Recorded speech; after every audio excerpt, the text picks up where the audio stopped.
British qualifier, Alja's Bedene, and it was 7-6, 6-2 victory for Novak Djokovic. He got on a shaky start. His Yeah. first service game on his way to a tied break decided he had to dig deep to be able to get that. I mean, he got up to a very, very shaky start. 7-6, and the second set, okay. And then he after getting like in his rhythm. Formality and all that. Correct.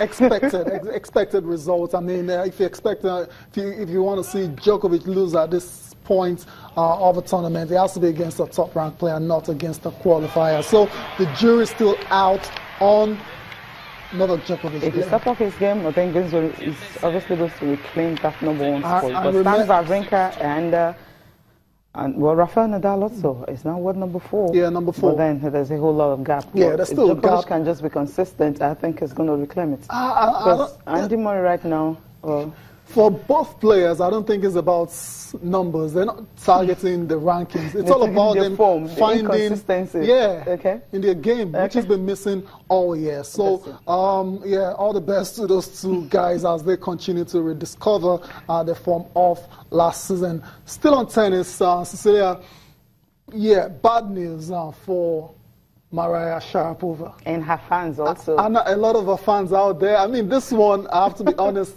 I didn't see it coming. I thought, okay, she's massive. She's arguably the biggest female tennis player out there. Not in terms of winning, because Serena Williams is the one for that particular one. But the wildcard situation has been controversial ever since she came back from that doping ban, and the French organizers of the French Open have now come out to say that she will not get a wild card. Yeah, that's what they're saying. But then, immediately after that news, you know, when she was playing her second game against Miana Lucic Baroni, she had to retire while leading in the third set 2-1. And then she has lost the first set, but then she won the second set. And she was leading the third. And she was leading the third. Yes. And, you know, she had to retire injured. I was like, where is the fighting spirit? No. No, her leg heavily strapped. She's injured. It will tell you that, okay, maybe that's the reason. So she's injured. So she pulled out of the Italian Open. She needed to get as much as to semi-finals or something. Correct. Because right now she's ranked 211 in the world. Maybe she has gotten to the semi-finals. She could be get more points, you know. 200. I mean, get more points and get to the qualifiers right now. Not rely on a wild card going into Wimbledon. We're not talking about the French Open because she crashed and she couldn't get up to the final of the last tournament. If she had, maybe she would have, you know, gotten qualifier into the French Open. But denying the wild card, getting injured on the same day, how bad can it get? Jeopardy for Maria Sharapova. But it was very. I mean, after getting wildcards to Rome, Madrid, and Stuttgart, you thought, okay, the organizers will, you know, just help out a bit. But they've come out with their reasons, and basically they're saying they just want to protect the game. They can afford to give wildcards to players coming back from serious injuries and, you know, similar circumstances. But Maria Sharapova is coming back from a doping ban, and because of that, no wild card for her.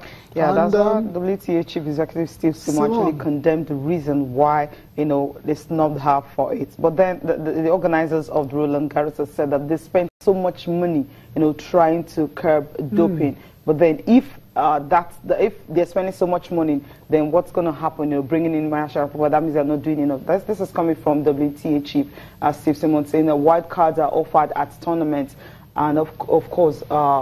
That's only for the discretion of those doing it. I fully support the players that received wild cards, wish them the very best of luck. It's going to be a very exciting fortnight at Roland Garros. So without Maria Sharapova, what's going to happen?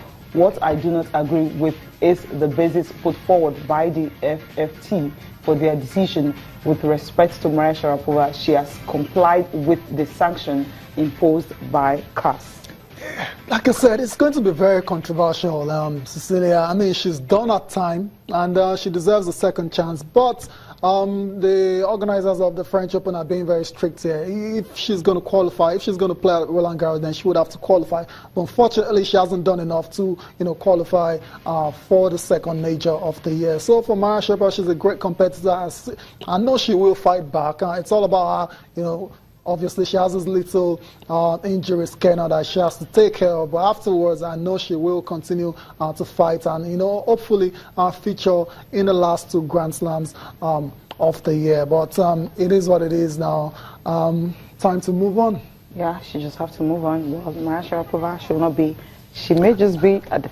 No, she will. She will. Go through qualifiers. Yeah, qualifiers. Yeah, it's better than not featuring at all. I mean, she gets to play the qualifiers for Wimbledon. I'd say her getting into the main draw. Then the US Open is still a long way to go. So we'll get to see her in those. But that's 2 major big names missing out of the French. No Roger Federer. That will take something. No Maria Sharapova. It will take something out of the competition. They already have the money. They're really not looking for the publicity anyway. That's what they're saying. Because the ticket is sold way ahead before the tournament starts. So they really don't need much of that publicity from Maria Sharapova. Yeah, I know. I think that's the thing.